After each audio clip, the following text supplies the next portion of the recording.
Какви дилови се можни меѓу владаачкото партнерство заради обезбедување цензусно и победа на Пендаровски?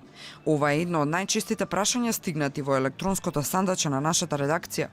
Што се е подготвен да прифати премиерот, а што да побара Ахмети?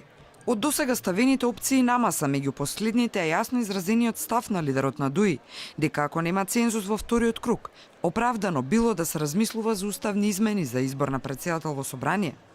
На ова прецизен одговор од премиерот нема.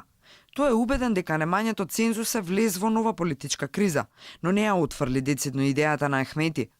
Првиот правник во извршната власт, како што ја нарече Заев министерката Десковска, повикувајќи се на препорака на Венецијанската комисија, порача дека цензусот за избор на претседател е несоодветен и треба да се отстрани. Според невисокиот правен акт, по неуспешен избор стои се распишуваат нови избори, но правниот недостаток за прецизен рок остава простор за различни сценарии ако не успеат изборите. Председателот на Државната изборна комисија за Алфа вели оти би било нормално да се распишат веднаш нови, но ако власта реши да го менува уставот, избори нема да има.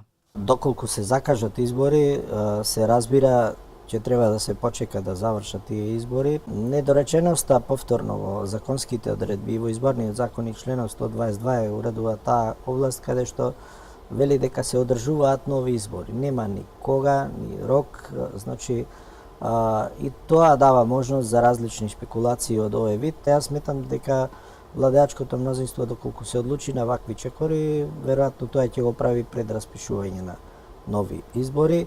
За да се изведе промена на уставот, неопходно е двотретинско мнозинство во собранието.